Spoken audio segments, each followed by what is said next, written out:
Sweet. Thank you. This should be a fairly quick one too. I can see Gabby in that, but not that. Or unless this is just delayed. Maybe it's just it took a snapshot because I'm not moving either. Yeah, I don't know. Okay. Well, I guess we'll find out. I mean, were you seeing movement earlier? I guess not. I wasn't looking at it the whole time, but I mean, it hasn't moved. Oh no, it is moving. Slowly. Yeah. Do you need to refresh?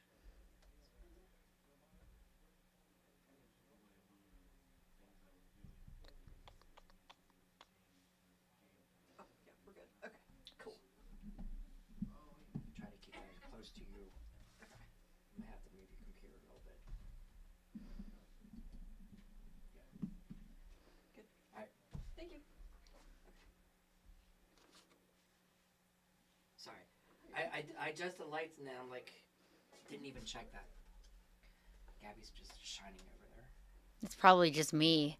She's just. I'm just shiny. Alright. Okay.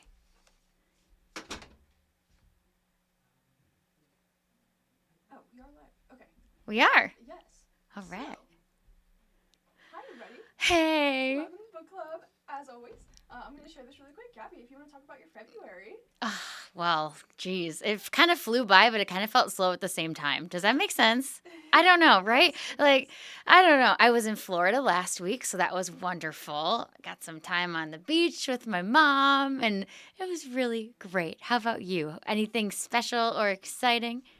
Honestly, no. It feels like it just flew by. It did. February didn't even happen. I know. It did, and we're here. And it was a longer February because it's a leap year. Yes, I did. You know what? A big reason that it might have flown by is because I feel like I spent most of February reading, like just my own books, you know? I think we talked about this last time. I was reading a new series. It was flying by. Right. I read a whole book on the beach, too. Yes. Got that done in like 2 days. Awesome. We love that.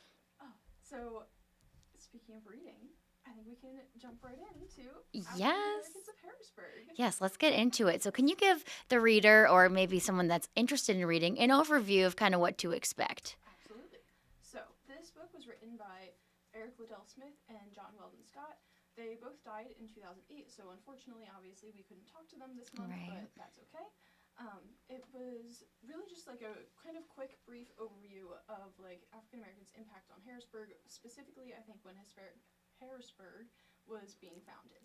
So it starts right off with Hercules, who was a slave of John Harris. So John Harris Jr. founded Harrisburg, and Hercules was a slave of his father. Got it.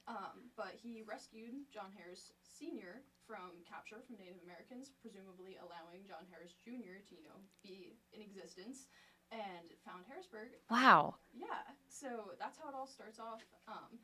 And then you kind of find out as you read that Harrisburg was like the center of like the central Pennsylvania abolitionist movement and that sort of thing. There were groups founded, like anti-slavery groups, abolitionist groups. There were a bunch of like some of the first segregated schools and all that started, so that's really cool. And it also mentions like some of the Underground Railroad stops. Wow. Yeah, always interesting to learn about. And that I thought was really interesting because one of our previous books that we read was Dead of Autumn, and the Underground Railroad plays like just a little bit of a role, not a huge role, but in that book. So again, it's just fun to like throw back to a previous book club pick. Yeah, absolutely. And this one, you said something different about it. There were a lot of historical photos. Yes, which was really cool. So if you can see here, if you just sort of like page through the book, there's all these like historical black and white just photos of Harrisburg. So it was kind of cool to like see landmarks that you might recognize in Harrisburg and be like, oh my gosh, like there's, an open field next to this building and now there's, condominiums. Right. Blah, blah, blah. So that was another really cool thing. So true. So if you had to come up with your biggest takeaway, what would that be from the book?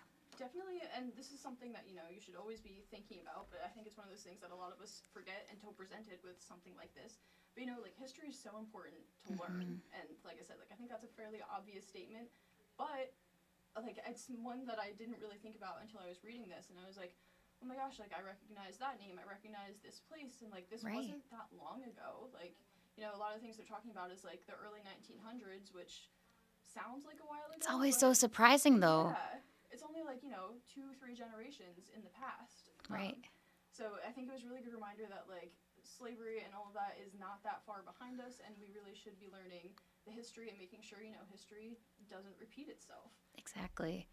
It was really interesting to read about like the dynamics and stuff in Harrisburg at this time period. Like I mentioned, that it was like the center of like the abolitionist movement, and it specifically talked about this one woman. Her name was Deena Jones, and she was this really well-known like cook and baker in the area. And they said that when she died, there was lines of carriages at her funeral that like rivaled or even surpassed like the amount of people that attended white people's funerals, even like prominent like dignitaries and that sort of thing. So I was like, that's just, you know, awesome. And again, like speaks to the community, I guess, in Harrisburg, that, you know, like this was really just like a melting pot, I think, like where it started. And definitely speaks to their character too. Yeah. Wow. Okay. So another one, I know that we talked about this kind of off cam, but we still have a lot of work to do in combating racism. Was there anything that you saw in the book that we still see or experience today?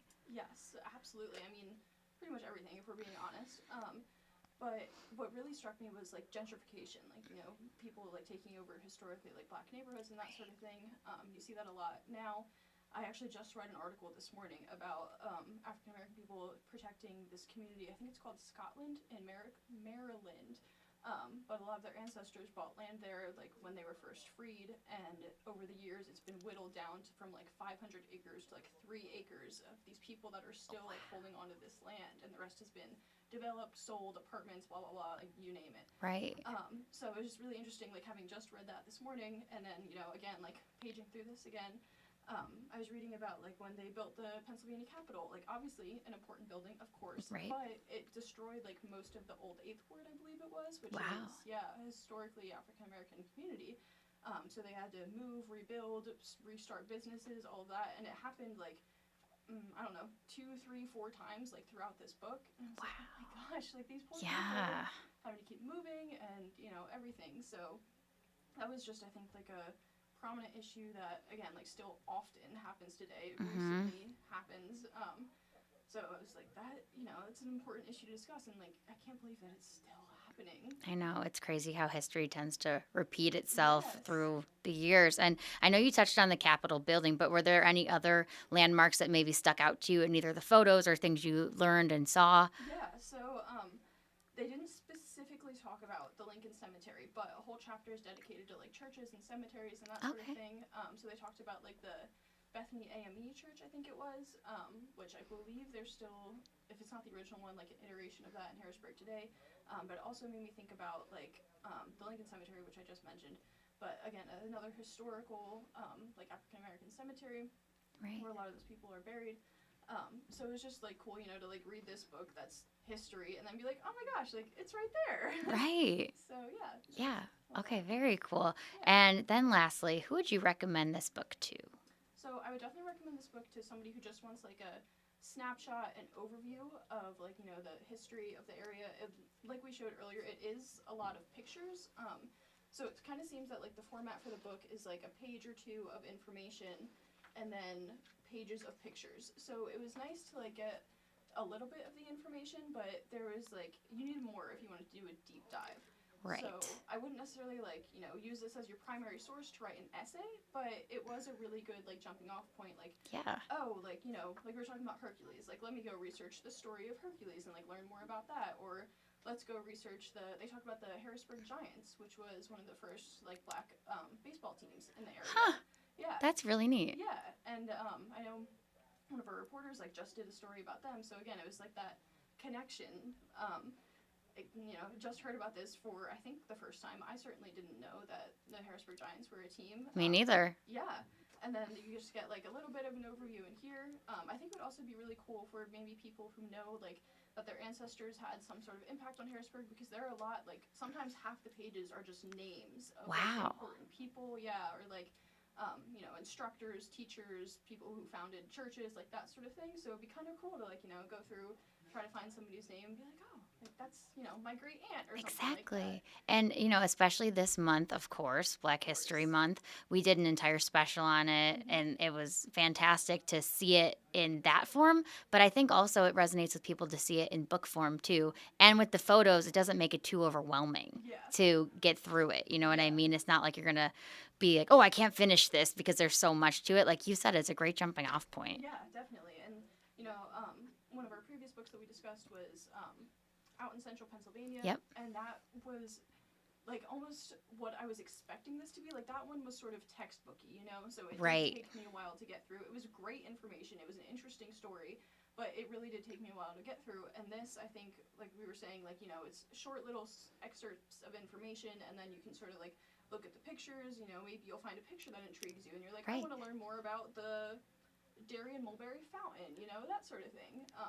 So yeah, I think it's a really good like first reference, a really good snapshot. But maybe if you want something more in depth, start with this and go somewhere else then. Definitely. That's great. Anything else you'd like to add that maybe I didn't touch on? I don't think so. Maybe not for this book, but we can talk about our next book. So during March, we'll be reading Sidle Creek by Jolene McGolwey. I think, I'm not sure if I'm pronouncing her last name right.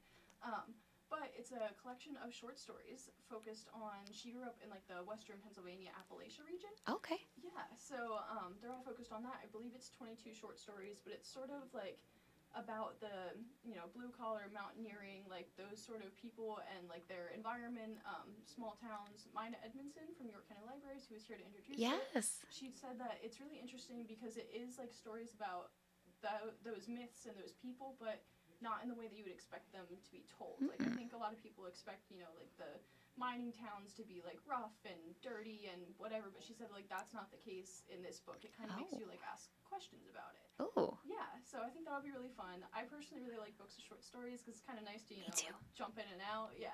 Great. So Okay. it'll be fun. I'm looking forward to that one. Me too. Perfect. So, what else? What else? Anything else we have to get into? I feel like we kind of touched on everything. Yeah. Quick discussion for a quick read. So, Yeah. again, if you're looking for something quick, I definitely recommend this book. It was a great little history read. And yeah, just good to like learn more about the area. Absolutely. Well, hey, we'll do it again next month. Awesome. Thanks, Gabby. Yeah, of course.